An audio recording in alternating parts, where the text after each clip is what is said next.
देखो, जब हम किसी के घर बहू बन के जाते हैं, ठीक है, तो हमारा ना वे तरीका है ना बड़ा गलत होता है। हम सब कुछ सबकी तैयारी करके जाते हैं, बट अपने आप मेंटली प्रिपेयर करके नहीं जाते। देखो, मेनली क्या होता है कि हम जाते हैं, हमारे साथ लगभग होता है 90%, 5-10% लड़कियां होती हैं जो अलग जोन में जाती हैं।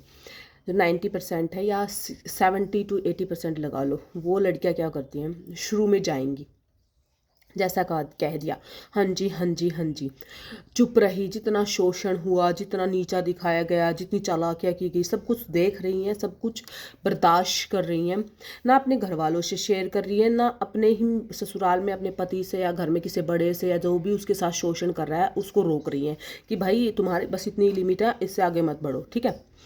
बर्दाश्त करती रहेंगी करती रहेंगी करती रहेंगी, फिर वो बनेगा स्ट्रेस, टेंशन, एंजाइटी, घुटन होएगी, फिर उससे ओवर थिंकिंग आएगी, नेगेटिविटी आएगी, फिर वो धीरे धीरे डिप्रेशन में चली जाएंगी। फिर एक दिन क्या होगा, एंगर इशू बढ़ेंगे, फिर एक दिन क्या होगा, बम की तरफ फटेंगी, ठीक है।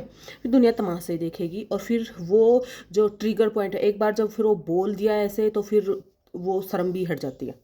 तो ट्रिगर पॉइंट होते रहेंगे, फिर इकट्ठा इकट्ठा इकट्ठा, फिर एक दिन फिर फट गई, इकट्ठा इकट्ठा फिर फट गई। फिर एक टाइम ऐसा आएगा कि फिर सबकी धज्जियाँ उड़ाने लग जाएगी कि तुमने ऐसे किया ऐसा किया, सबको लाइन पे रखेगी, ठीक है। तो सबको खटकेगी। हमारा जो मतलब हमें हमारे पेरेंट्स, हमारे दोस्त यार, जो हमारे बड़े हैं, जो भी हैं, वो हमें कभी ये शिक्षा देते ही नहीं है कि तुम्हें तुम्हारी गृहस्थी कैसे चलानी है, वहाँ पर क्या क्या ऑब्स्टेकल्स आ सकते हैं, कैसे लोग होंगे तो उनसे कैसे हैंडल करना है, अच्छे होंगे तो उनके साथ कैसे रहना है, बुरे होंगे तो कैसे। तुम्हें लोगों की पहचान ही नहीं बताते हैं, ठीक है। तुम्हें सिचुएशंस को हैंडल करना नहीं सिखाते हैं, बाकी सारी तैयारी करवा देते हैं, बट ये तैयारी नहीं करवाते जो कि ये मेन है, सबसे ज़रूरी तैयारी यही है, और यही नहीं करवाते, ठीक है।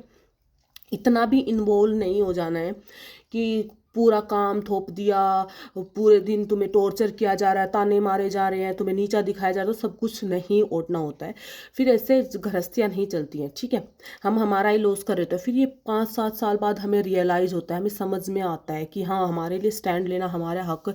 तो वो जो गोल्डन पीरियड है ना, वो निकल जाता है, ठीक है।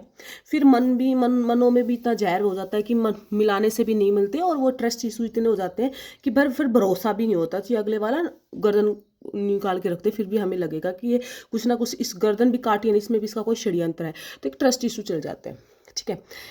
हमारा पैटर्न ये होना चाहिए, हमें शुरू में किसी की कुछ नहीं सुननी है, हमें अपने आँख कान नाक सब कुछ खुले रखने हैं। हमें शादी से पहले अपने अधिकार पता होना चाहिए। हमारे माँ बाप अनपढ़ है या किसी भी कारण सोसाइटी में ये चीज़ है भी नहीं, नॉर्मलाइज भी नहीं की गई है ना, ये ऐसा कोई मुद्दा है कि बच्चों को पहले अपनी गृहस्थी बसाना सिखाएं, उनको मेंटली स्ट्रॉन्ग बनाएं।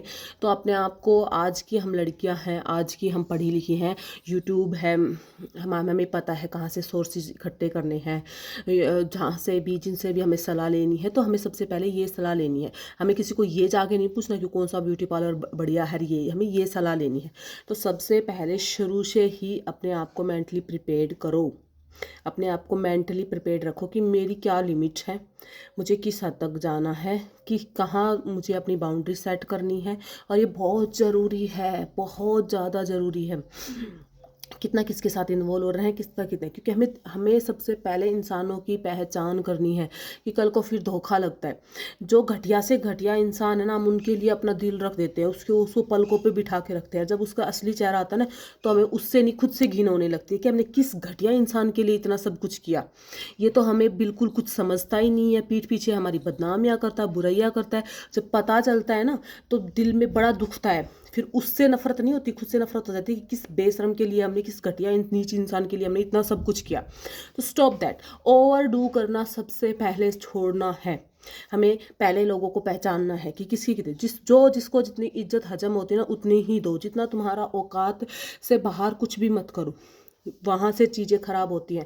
शुरू से ही बोलना शुरू करो अपने हकों के लिए, अपने लिए, अपने हक पहचान के जाओ, तब तुम्हारी गृहस्थी सही चलेगी, वरना तो नहीं चलेगी। दुनिया मज़े लेकर तुम्हारे घर में जहर घोल के चली जाएगी।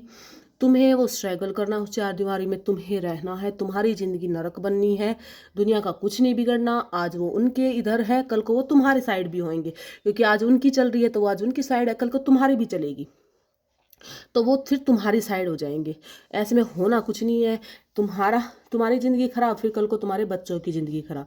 तो सबको लिमिट में रखो, सबको बताओ कि बस मुझे जितनी ज़रूरत है, तुम्हें जितनी ज़रूरत है उतनी मुझे है, बाकी मुझे तुम्हारी ज़रूरत, तुम्हें मेरी ज़रूरत नहीं है तो हमें भी ज़रूरत नहीं है।